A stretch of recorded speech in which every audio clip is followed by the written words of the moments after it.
ఈ కార్యక్రమానికి చేసినటువంటి కళాకారులందరికీ, అలాగే ఈ యూనియన్ ఫౌండర్ మెంబర్ సుందర్ గారికి అందరికీ కూడా పేరు పేరున నా నమస్కారాలు.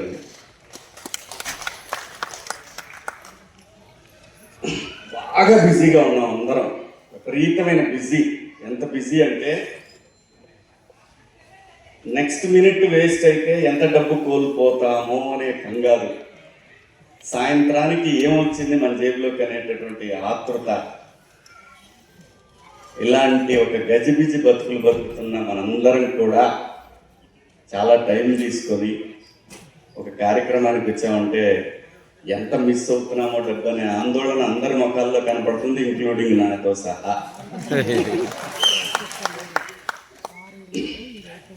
మనం పుట్టినప్పుడే మన చావుకి మధ్యలో జరగాల్సిన డ్రామా అంతా ఫిక్స్డ్.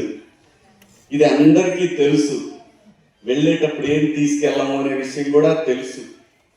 కానీ ఏదో కంగారు, వెనకబడుతున్నాం అనేటటువంటి టెన్షను, వీటన్నిటితోటి సతమతమవుతూ హైదరాబాద్లో ఇల్లు లేకపోతే ఎలా, ఊర్లో 100 ఎకరాల పొలం ఉన్నా హైదరాబాద్లో ఇల్లు లేకపోతే ఎలా అనేటటువంటి ఒక దారుణమైన ఆలోచనలో మనందరం బతుకుతా ఉన్నాం. హైదరాబాద్ నగరం నుంచి మనము మన తెలుగు రాష్ట్రం మొత్తం కూడా 5 గంటల్లో వెళ్ళొచ్చు, long distance including Andhra. Hyderabad నుంచి తెలంగాణ ప్రాంతానికి మ్యాక్సిమం 3 గంటలు. మనకి ఈ ఊర్లో ఇల్లు లేకపోతే చాలా కష్టం అనిపిస్తుంది. నేను ఎందుకు చెప్తున్నా అంటే, ఒక కళాకారుడిగా నేను హైదరాబాద్ వచ్చినప్పుడు నాకు అసలు ఇల్లు అనే ఆలోచనే లేదు. నాకు ఇల్లు కట్టుకోవాలని ఆలోచన లేదు. ఒక 5 లక్షలు సంపాదించుకొని ఒక చిన్న మారుతి కారు కొనుక్కొని మా ఊరు వెళ్ళిపోదాం అనుకున్నాను. నిజంగా ఈ ఊర్లో అడుగు పెట్టినప్పుడు నా ఆలోచన అది 1994.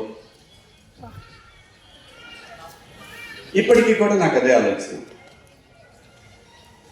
నాకు ఈ ఊర్లో ఇల్లు లేదు, నిజంగా చెప్తున్నా. నాకు ఆ కంగారు లేదు.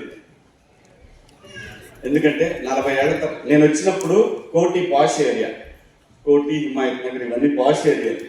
అక్కడ ఇల్లుంటే సూపర్. దాని తర్వాత చిన్నంగా అది బంజారా హిల్స్కి, పంజగుట్టకి వెళ్ళింది. అక్కడ ఇల్లుందంటే అసలు వాళ్ళు ఇంకా నెక్స్ట్ లెవెల్. ఆ తర్వాత అక్కడి నుంచి చిన్నంగా కూకట్పల్లి వైపు వెళ్ళింది. ఆ తర్వాత అటు నుంచి అక్కడ చిన్నంగా గచ్చిబౌలికి వచ్చింది. ఇప్పుడు మా రేవంత్ అన్న 4th సిటీ అంటున్నాడు.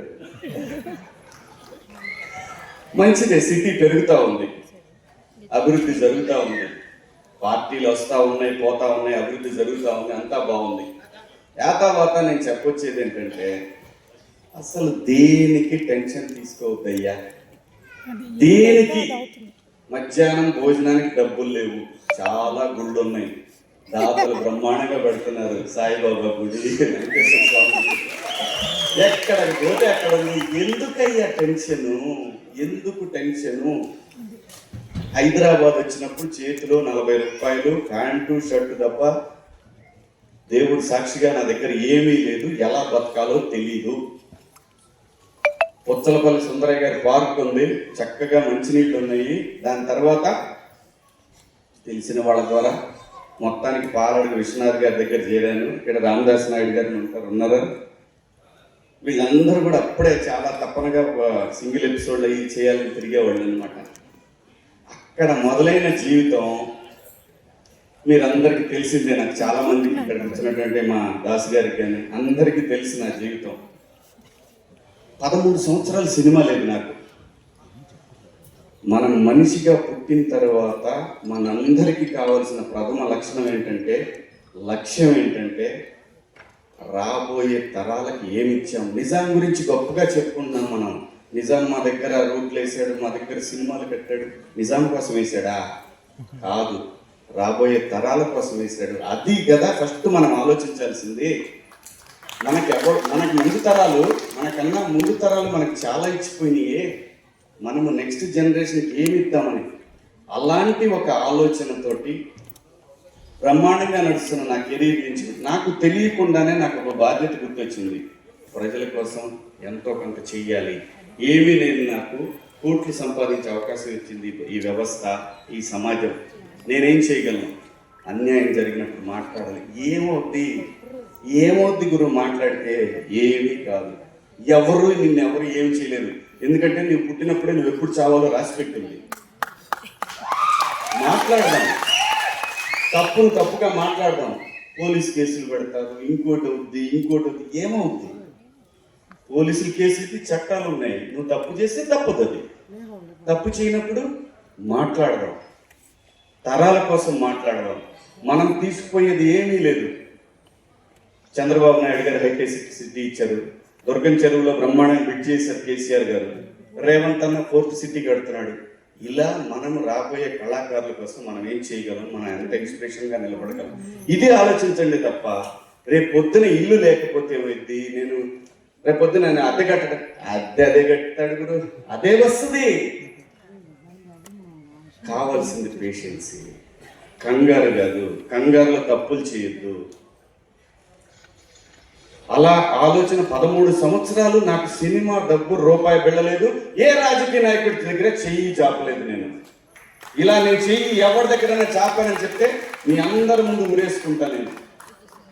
నేను ఎప్పుడు ఏ రాజకీయ నాయకుడి దగ్గర, నా దగ్గర డబ్బులు ఉన్నప్పుడే ఉద్యమం చేశా. ఇది ఎందుకు చెప్తున్నానంటే, రేపటి గురించి భయపడకండి దయచేసి. 13 ఏళ్ళు అయ్యా, నాకు తెలియదు నేను ఎలా బతికాను. ప్రజల కోసం మాట్లాడటం, ఇంటికి వచ్చి కూర్చోటం, ప్రజల కోసం మాట్లాడటం. లేవు, నా దగ్గర డబ్బులు లేవు, వెళ్ళి మాట్లాడాలంటే ఓకే, డబ్బులు ఇచ్చినప్పుడు పోయాను, వెళ్ళి మాట్లాడాను. ఎలా బతికాను? ఏమో మీ బోటు మహానుభావులు ఎవరో నీకు రియల్ ఎస్టేట్ కలిసి వస్తుంది కదా, డబ్బులు మాయి, పేరు నీది అన్నారు. నేను అక్కడ కూడా ఎవరిని మోసం చేయలే. ఆడిచ్చి మిగిలిని ఆ లాభాల్లో వచ్చి నాకు తెలియదు అసలు. అది కూడా వస్తుంది లైఫ్లో. ప్రతి ఒక్కటి నువ్వు అనుకున్నది నీ దగ్గరకు వస్తుంది. దానికి కావాల్సింది ఏంటంటే మేనిఫెస్ట్ చేయాలి. నాకు ఇది కావాలి. ఇక్కడ వెంకటేశ్వర స్వామి టెంపుల్ ఉంది పైన బిర్లా మందిర్లో. ఆయన మీద ఒకటే చెప్తాను, నేను మేనిఫెస్ట్ చేసిన ప్రతి ఒక్కటి జరిగింది. నిజాయితీగా మేనిఫెస్ట్ చేశాను నేను.